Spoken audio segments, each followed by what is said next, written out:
Hi, I'm Millie Carroll and I'm the Digital Communications Officer at York Museums Trust, and I want to talk to you about our digital engagement throughout lockdown and also the success of Curator Battle.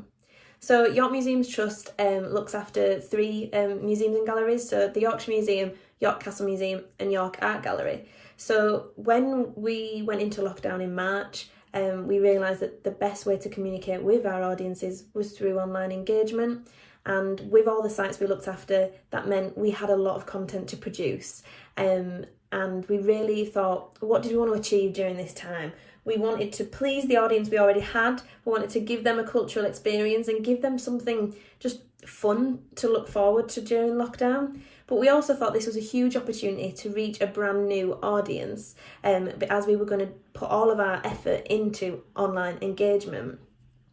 So as we were closed, the small team that were not on furlough came together weekly to discuss what we were putting out there. And this team consisted of marketing and communications, the digital team, curatorial and public engagement. And all of us came together, and the ideas we had were great because we'd never kind of worked that closely before, consistently every week. And it was really nice to have a kind of range of departments all feeding into what we all thought our audiences would want to see. So as we were in this position in March of entering into lockdown, us, as most cultural organisations, were searching our archives of what do we have that already exists, what videos can we put out there, do we have any online exhibitions, what images are great that we can use.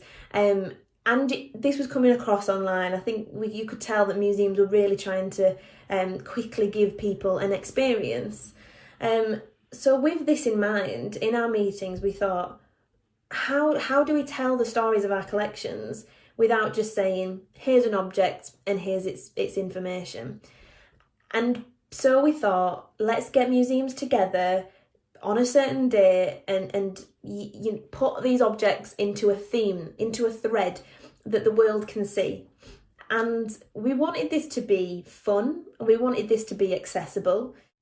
So the first theme that we did was the dullest object, which is quite against the grain for museums. You wouldn't expect us to be shouting about our collections as dull, which they're not, but we wanted to reach this wider audience and be accessible by having a laugh with ourselves.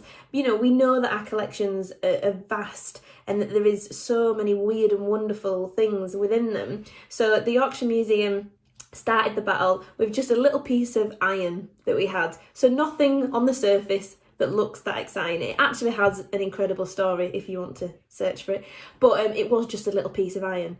So we put that up at 10 a.m. on Friday, and we had objects ready for the York Castle Museum and York Art Gallery. So when the battle started, those museums replied. So we already had a mini battle between us. Then other museums in Yorkshire got involved, and then it went nationally.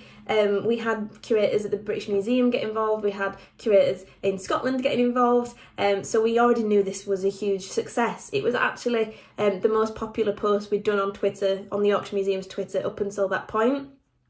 So we thought, right, okay, we're definitely doing this every week, and we need to put a new theme out there and see what happens. And yeah, it kept being more and more successful.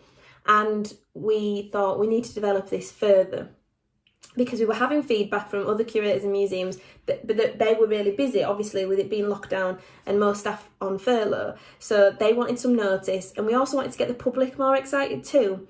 So in week 4, we decided to develop this and do a poll online the day before. So we put 2 themes that we knew we were ready for and that we had objects for, and put them out to the public. So the public loved it because they felt like their opinion was getting heard, that they were choosing what they wanted to see.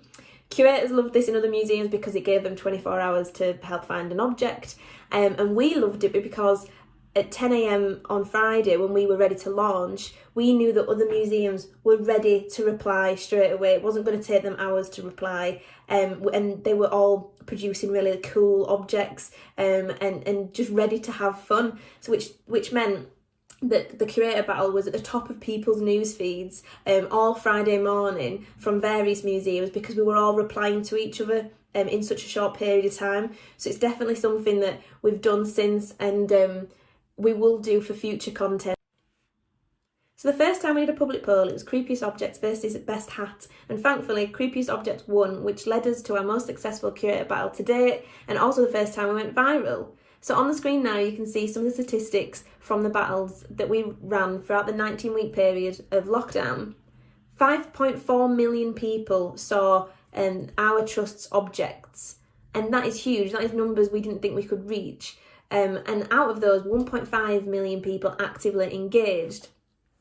In the creepiest objects battle alone, the battle had almost a 50% engagement rate. So really, 1 out of 2 people that saw the battle on their news feeds actively clicked to read more, liked or reposted, which is huge. And this had a direct impact to the museums that actually got involved too.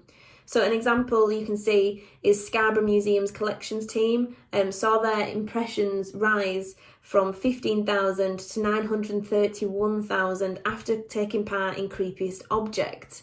Curator Battle also got a lot of media engagement. Creepiest Object was shown on BBC Have I Got News For You, also on CNN in America, and was broadcasted on radio internationally. Also, it wasn't the only battle that got a lot of media attention. Best Museum Bum was seen in newspapers all over the UK. We really wanted to get a sense if Curator Battle had impacted our audiences directly, rather than just improve our social media engagements. So in front of you can see the impact of Wellbeing. We ran a survey online and asked people on Twitter to fill it in if they took part in Curator Battle, and we had over 200 people respond. Out of these 200 people, 83% agreed or strongly agreed that Curator Battle helps them feel connected with other people during lockdown, and 88% of these people took part in Curator Battle to be entertained. The feedback we also had verbally from people online was so positive, saying that it was just some fun and educational. It was something that they looked forward to every week during lockdown. It was some normality to them. So we really feel like it did have a personal impact on our audiences, which for us as a trust is hugely important.